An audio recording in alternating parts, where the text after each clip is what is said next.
नमस्कार दोस्तों, आज 10 फरवरी 2026 का दिन है। हम यहाँ पे अपनी माता जी की पुण्यतिथि पे सब एकत्रित हुए हैं। अब ये यहाँ पे जो लोग आए, दिल्ली से आए, भिलाई से आए, काफ़ी दूर दूर से आए, तो ये यहाँ के बारे में थोड़ा थोड़ा बताएंगे कि इनको यहाँ कैसा लग रहा है और यहाँ उत्तराखंड में रहने से कुछ फायदे भी है नहीं है। तो सबसे पहले मैं अपनी बहन, मैं तो बचपन से यहीं रही हूँ अपने माँ बाप के साथ, तो मुझे तो यहाँ बहुत अच्छा लग रहा है।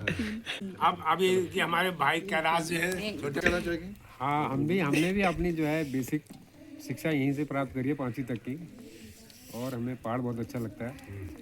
तो रोजी रोटी के लिए जाना पड़ता है, पर रिटायर होके फिर यहीं आएंगे और यहीं बहुत। ये मनीष मासीवाल जी हैं, ये हमारे भी बड़े पुत्र हैं। ये भी जो है आईटी सेक्टर में, तो ये इनको भी मेरे ख्याल से पहाड़ से बहुत लगाव है। ये बराबर बचपन में भी आते थे, अभी भी आ रहे हैं और अभी भी आगे की योजना यही सोच रहे हैं। बताइए आपकी क्या योजना है पहाड़ में रहने की? योजना तो अभी नहीं पता मुझे, लेकिन हाँ मैं ये बताना चाहता हूँ, मैं जब से 20 दिन का था यहाँ आता हूँ, ठीक है। तो मतलब मेरे पिताजी मुझे 20 दिन का था पहली बार तब यहाँ लेके आए थे, तब से हर साल मैं लगभग यहाँ आया हूँ। मतलब कोई ऐसा साल नहीं है जब मैं यहाँ आया ना, मुझे तो वहाँ बहुत अच्छा लगता है। भविष्य में अगर कुछ ऐसी कुछ योजना बनती है तो हो सकता है मैं भी यहीं आके अपना जो सोचा है वो कर रहा हूँ। अभी ये हमारे छोटे भाई हैं, ये अभी छत्तीसगढ़ में भिलाई में है स्टील प्लांट में। तो ये बताएंगे कि वो जो है इनको भी बहुत अच्छा लगता है पहाड़। ये बचपन में ही पढ़े, लेकिन ये भी बताएंगे यहाँ आना चाहते नहीं। अपने विचार रखिए मैं के विचार रखूँ। मैं तो जन्म में रहती है साथ में रहती पड़ा मुझे स्वड़ा में ही घर मुझे तो बहुत अटैचमेंट बहुत बढ़िया, बहुत बढ़िया। क्या बताऊँ मैं तुमको उदास क्यों हो रहे हो? बहुत है भल लागू। मैं चाहूँ ईश्वर है कि मैं रिटायर हो जाऊँ, बिहार ले लो मैं इतनी हूँ। देखो इनके कितने अच्छे विचार हैं। देखो इनको जो है तू बहुत लामा पहाड़ की है, 11 लेने तैयार थे, जबकि आए इंस्पेक्टर से और अभी असिस्टेंट कमांडर बनी से। तो देखो और जो है अब अगला जो है मेरा छोटा लगा है हिमांशु मासीवाल। ये तो पहाड़ से इतना वो है प्रभावित कि इसको नौकरी भी सरकारी यही मिल गई है। ये बताएंगे आगे या क्या करना चाहते हैं, अपने विचार रखेंगे।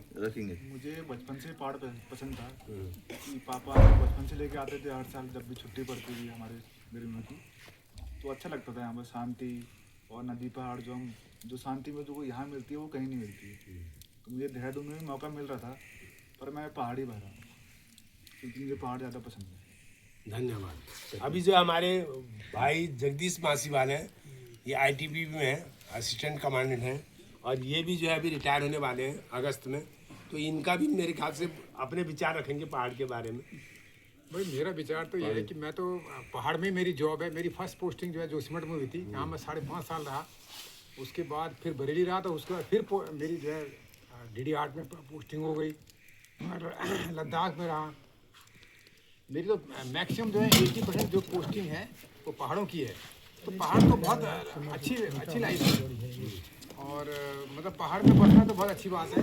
दिल्ली में तो एक प्रकार से घुटन है, तो हम भी जो है यहाँ पहाड़ी बसेंगे। उत्तराखंड तो बसना ही है चाहे कुछ भी हो। तो ये हमारा अच्छा है कि यहाँ का ध्येय है, ये हमारा ध्येय है।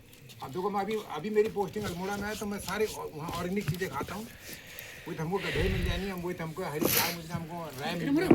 अब ये कच्छ मतलब ये तो पहाड़ों में तो मिले जाए, तो प्लेन में तो मिलनी नहीं आया। तो ठीक है, बड़ा अच्छा जगह है। अब इनके विचार जाने। हमारे बड़े भाई साहब, अभी हमारे बड़े भाई साहब हैं, ये 78 वर्ष के हैं, और ये जो है 2014 कोरोना के टाइम में यहाँ आए। इससे पहले उन्होंने हम बहुत अच्छा मकान बना लिया था, लेकिन मकान होने की वजह से यह कोरोना काल में यहाँ आ सके। तो हमारा यही अनुरोध है कि सब लोग यहाँ आके मकान जरूर बनाएं, कभी भी यहाँ आ सकते हैं। तो अभी हमारे भाई साहब बताएंगे कि उन्होंने अपना जीवन कैसा बिताया। देखो, सबसे बड़ी बात हमारे यहाँ ये है कि जो फैसिलिटी आज हर जगह है वो हमारे यहाँ पर है। चाहे हम दिल्ली रहें, चाहे हम कैमरे में देखते रहो। अच्छा, हम कहीं भी रहें, मतलब जो फैसिलिटी हमारे गांव में है ना, ऐसी फैसिलिटी कहीं नहीं है। हमारे यहाँ सारे साधन है, पानी के, पीने के पानी की, सिंचाई के पानी की, और हर व्यवस्था, रोड हमारे घर तक है। ये सारी व्यवस्था, जो कुछ कमियां हैं उसको हम दूर करने की कोशिश कर रहे हैं। सबसे बड़ी बात ये है। और हम लोगों को ये कहते हैं आए तालमेल करें, यहाँ पर अच्छे फल फ्रूट के पेड़ लगाएं, खेती को करें, और साग सब्जी बहुत होती है। और जहाँ पर किसी हर सरकारी डिपार्टमेंट से हर चीज़ की सुविधा मिल रही है, समूह बनाने की सुविधा मिल रही है, कोई बिजनेस करने की सुविधा मिल रही है, उसके बावजूद आप पानी की योजनाएं मिल रही हैं, जहाँ कहीं पानी की दिक्कत है उसको योजनाओं को लाने के लिए पानी की सुविधाएं मिल रही हैं। तो लोगों को चाहिए कि यहाँ आकर के अपने गांव का विकास करें, सबसे बड़ी बात ये है।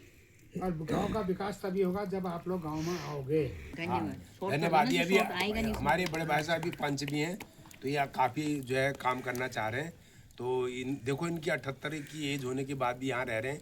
और वैसे लोग बोलते हैं यहाँ बीमारियाँ वगैरह यहाँ नहीं होती हैं, यहाँ आदमी स्वस्थ रहता है क्योंकि हर चीज़ अच्छी खाता है, हवा पानी तो बहुत शुद्ध है, तो उसकी वजह से तो कई रोग यहाँ वैसे ही नहीं होते। अब हमारे ये जवाई जी हैं नैनवाल जी, धर्मेंद्र नैनवाल जी, ये बताएंगे। ये दिल्ली में रहते हैं और ये अपना बिजनेस है इनका, वहाँ बहुत बड़ा बिजनेस है। लेकिन ये भी वैसे पहाड़ के प्रति बहुत आकर्षित रहते हैं। लेकिन इन्होंने अभी अपने वहाँ तो पहाड़ नहीं बनाया मकान, ये सोच रहे हैं वहाँ गाँव में मकान बनाने की। तो आपके क्या विचार है? और नमस्कार सभी भाई बहनों को मेरा प्रणाम। आशा है आपको मेरी बात अच्छी लगेगी, जो मैं दिल से कह रहा हूँ। हाँ बिल्कुल ऐसा है, हालांकि पहाड़ से हमें भी बहुत अटैचमेंट है, मगर कुछ बंदिशें ऐसी है, जैसे बच्चे छोटे हैं, पढ़ने लिखने वाले हैं, और इसी वजह से हम दिल्ली में सेटल है। मगर मेरी ये कोशिश है कि जितनी जल्दी बच्चे सेटल हो जाए या शादी ब्याह हो जाए और मैं सीधा पहाड़ आऊँ, और जितनी जल्दी हो, मैं भगवान से चाहता हूँ कि भगवान ये शुभ दिन जल्दी से जल्दी आए, ताकि मैं पहाड़ में रह सकूं और अपने बच्चों को भी एक्साइटेड करो कि हाँ भाई बच्चों पहाड़ आओ और यहाँ रहो। ठीक है, सो धन्यवाद, जय हिंद।